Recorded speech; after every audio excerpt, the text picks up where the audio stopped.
This session was recorded on the 21st of July 2022 as part of the National Cancer Patient Experience Survey 2021. Thank you, Hannon, and hi to everybody. Thanks for having me here this afternoon. I mean, it's been a jam-packed afternoon with a huge amount of content and really great discussion, so I will try to sum up as best I can from everything that we've heard today. I guess just to set the context in terms of getting to the questionnaire, there was an awful lot of work that happened behind the scenes to update the questionnaire to make sure it was as good as possible. And I wanted to extend a big thank you to everybody that was involved in that. It was a big team effort, doing lots of testing and engaging with lots of people outside of the normal advisory group that helped it develop in the way that it has. I realised that having a brand new questionnaire comes with its own set of challenges, some of which have been picked up on today in terms of it's a brand new set of data. It's a first in a new time series, and I know there's some frustration that there's nothing to compare it to, thinking about history, but this time next year we will have year 2 of a time series and we will start to see the difference over time. We've had greater breakdowns of data that have been available for publication this time, specifically looking at the number of tumour groups and what we're able to say there. And we've had a big focus on the qualitative outputs, which going from today I think have been a positive development. I know there was some feedback about can we break them down even further to get some greater attribution to make them even more positive, and there was, I think somebody was saying that really matters to hold people to account. So there's more we can continue to look at to see how we can make them as helpful as possible, and there's going to be more outputs coming along after today with greater breakdowns, looking at things in more specific detail to help us understand what people are saying better and more, and in a way that we haven't been able to do before. So there's an awful lot going on behind the scenes, and it's all with the endeavour of helping you do the best you can and understand what people are saying and move us forward and be able to make improvements.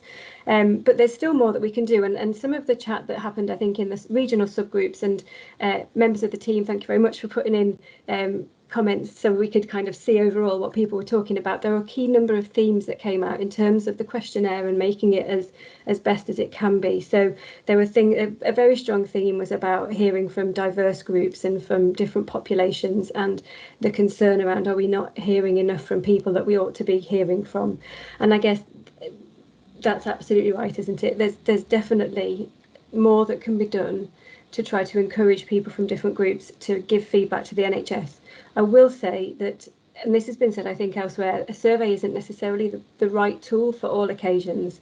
So it will be the case that a survey can start to tell you where to look, but it can't tell you exactly why something is going on. And some of the examples we've heard today about sharing results with patient groups and understanding them a bit more, getting under the skin, maybe doing different types of engagement with different groups to make sure their views and opinions are heard. I think that's really important. It's a common problem across surveys that we don't hear enough from minority groups. It's not something that's specific to Cancer Patient Experience Survey. It's a general problem. Not that that's trying to diminish it in any way, but just to say this is a common phenomenon, and people across the country are trying different ways to increase that representation. So definitely I think that will be one of the areas that the survey team take back, and I know Nikki and colleagues working on the representation group are already trying to explore some ideas about what that could look like.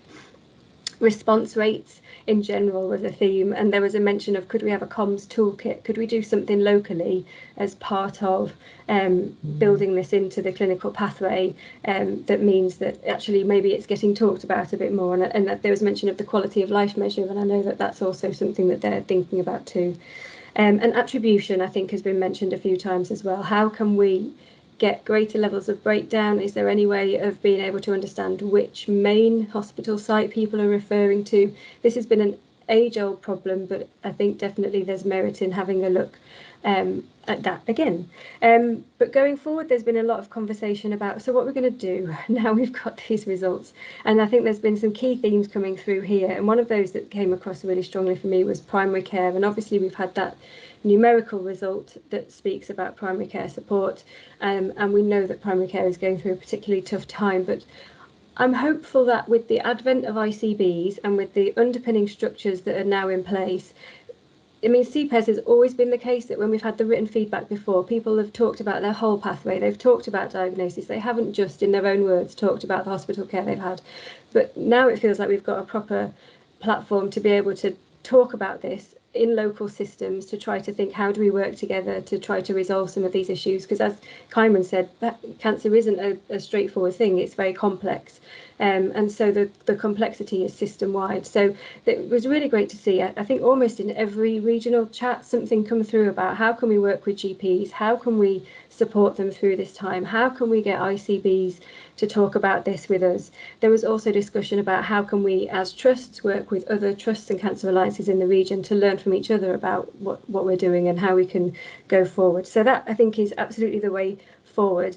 And also mention of PPV involvement, and there were some great examples there in King's top tips about going forward and involving people. And also we had the offer from Kynwynn to involve the National Patient and Public Voice group in terms of if you want to have a chat about taking things forward or share some ideas, then that offer was available, and I would please take them up on that, because I think it was meant with open generosity.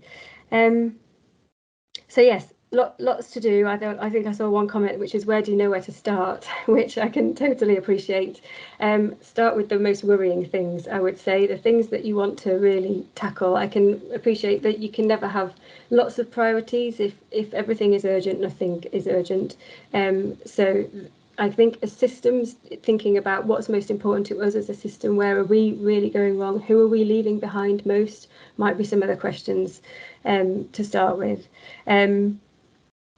What else was I going to mention? There was something though. There was a really poignant comment that came out from one regional group around, yes, these results are high, and they are high. They have stood up really well to the scrutiny of everybody feeding back about cancer care over the past year during a pandemic. But there was something about, even though the results are, in the 80s, in the high 80s, that still means that there is a proportion of people that are not getting the care that they ought to get. And we have to remember, and I think Kynwynn brought this out really nicely in the fact that she told her story, and we know that behind all these numbers are individual experiences, and we can't forget that. And whilst it's a testament to everybody's hard work that the numbers are, in most questions, really high results, really solid results, it's that internal motivation, isn't it, to keep going, to make sure that we don't leave people behind, that we try to support the most vulnerable, and that what is good enough is not necessarily just beating our neighbours. It's that drive to want to do the best that we can just because we ought to. So thank you very much for all of your hard work in delivering cancer care. Thank you for your commitment to this afternoon. It's been a bit of a session, a whole 3 hours or something.